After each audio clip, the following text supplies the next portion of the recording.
Info.com reçoit aujourd'hui Claude Lazarus. Bonjour Claude Lazarus. Bonjour. Vous êtes avocat au barreau de Paris, spécialisé en droit de la concurrence.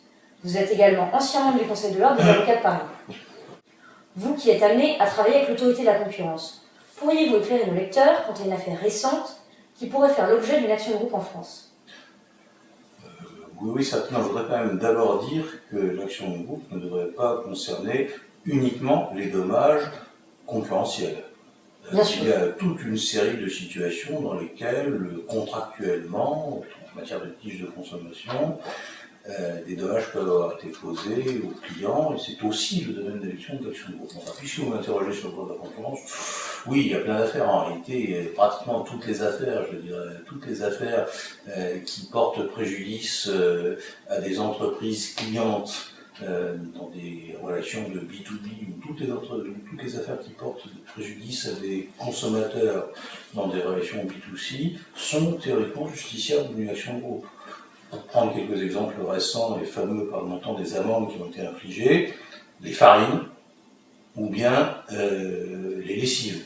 Les farines ont fait l'objet d'une entente primée à hauteur de 300 et quelques millions d'euros. Même chose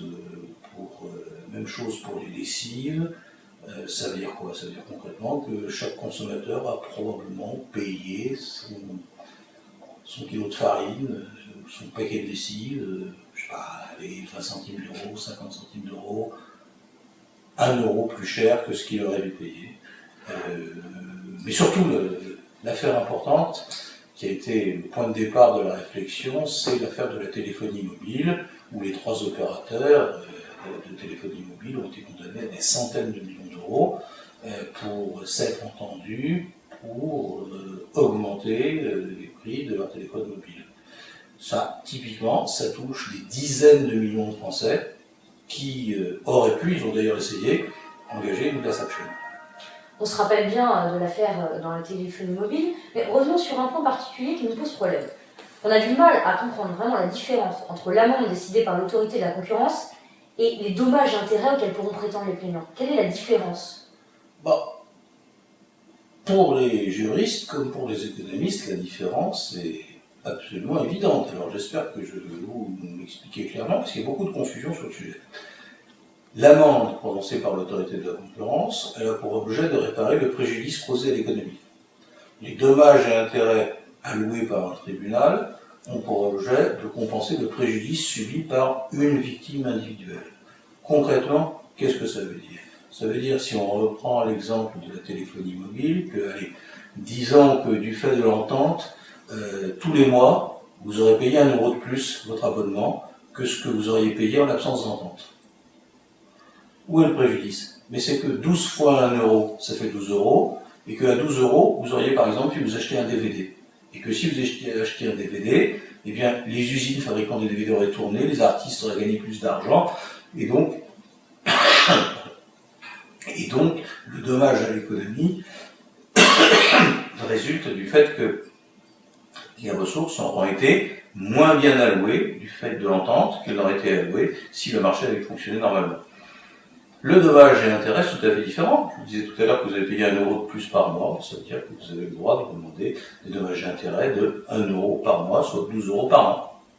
Donc si je comprends bien, il y a d'une part l'amende qui va se baser sur le préjudice à l'économie, et d'autre part les dommages et intérêts qui se basent, eux, sur le préjudice aux consommateurs. Exactement.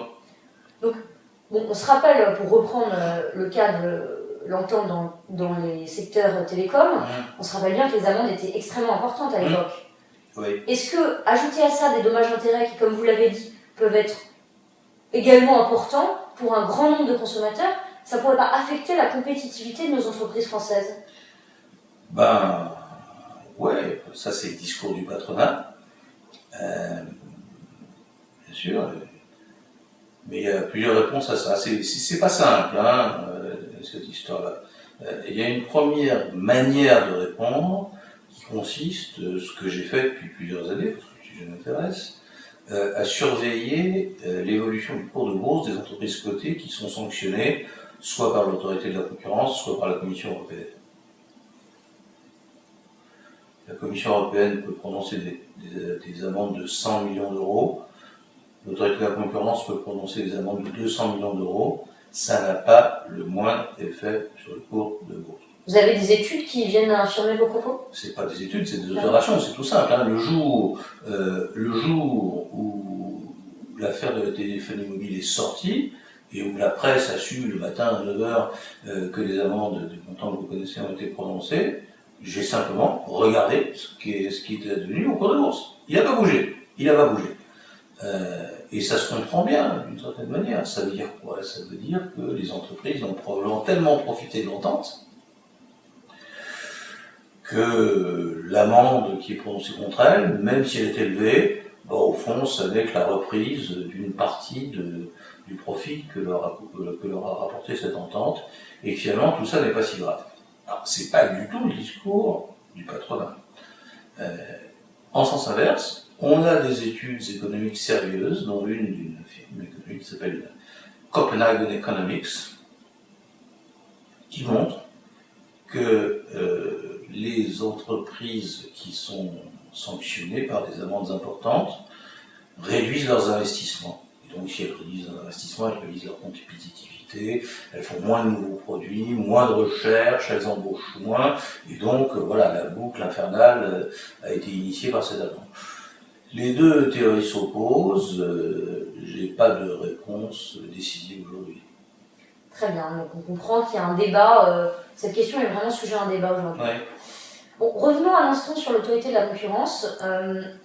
On imagine bien que si les actions de groupe entrent en vigueur en France, l'autorité de la concurrence sera un petit peu bouleversée, puisque d'une part il y aura la plainte auprès de l'autorité, et d'autre part il y aura le potentiel recours collectif. Quelle est la position aujourd'hui de l'autorité de la concurrence face à ce potentiel changement? Très simple, parce qu'elle l'a exprimé dans un avis officiel qui est publié sur son site.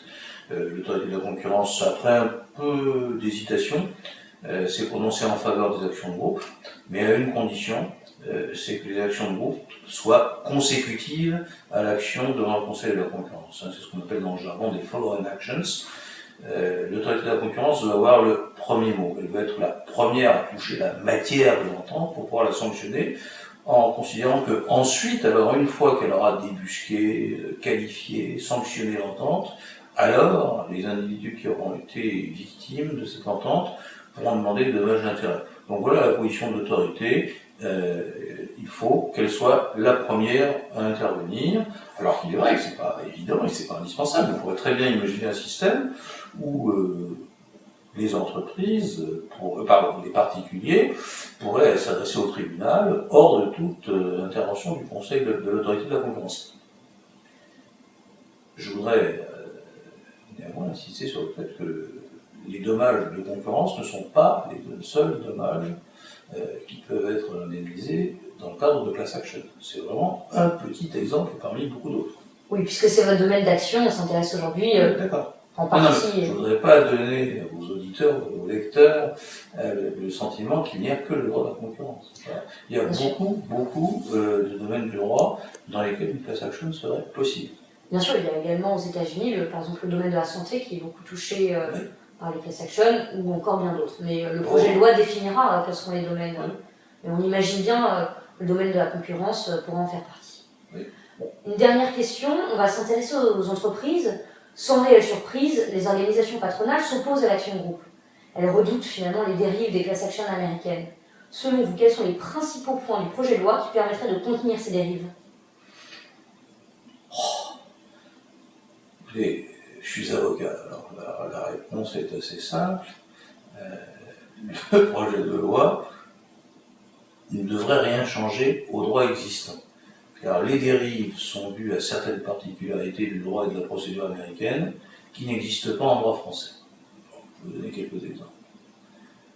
Premier exemple, il existe aux États-Unis des procédures extrêmement lourdes qui coûtent des millions ou des dizaines de millions de dollars, qui sont des procédures de recherche de documents que l'on appelle des procédures de discovery. Ça n'existe pas en droit français. Deuxièmement, les class actions sont souvent jugées par des jurys populaires. Aux États-Unis. Aux États-Unis, l'équivalent de jury de cour d'assises. Il n'y a pas de jury populaire en France en matière civile, ça n'existe pas. Troisièmement, les avocats peuvent se rémunérer par un honoraire qui est exclusivement un honoraire de résultat. En France, l'honoraire de résultat exclusif est interdit. Et en plus, l'honoraire est sous le contrôle du bâtonnier et de la cour d'appel. Donc il n'y a pas de risque particulier, me semble-t-il, en tout cas, à procédure constante. La seule mise en garde que je voudrais faire ici, je l'avais faite à l'époque au Conseil de l'Ordre, c'est qu'il ne faut absolument pas permettre aux avocats de se rémunérer par des honoraires exclusivement de résultats. Car c'est transformer leur métier, littéralement. Ça les transforme en entrepreneurs, ce qui n'est pas grave, mais surtout, ça les transforme en investisseurs à risque. C'est-à-dire que pendant des années et des années, ils vont financer une class action, comme aux États-Unis, et donc ils vont vouloir se rattraper, comme le ferait un promoteur immobilier qui investit dans l'achat d'un terrain et la construction d'un immeuble en espérant le vendre et en tirant un bénéfice important, ou un entrepreneur de spectacle. Les avocats ne sont pas des entrepreneurs de spectacle ou des promoteurs immobiliers. Les avocats sont là pour faire respecter le droit des victimes. Et donc, il ne faut pas leur permettre de prendre ce genre de risque qui est une source de dérive extrêmement importante. Bon, si on comprend bien, finalement, les différences entre le droit américain et le droit français devraient permettre d'endiguer les principales dérives américaines. Sans aucun doute, pour moi, oui. Eh bien, Claude Lazarus, merci et à très bientôt sur actiongroup.com pour une nouvelle interview. Merci.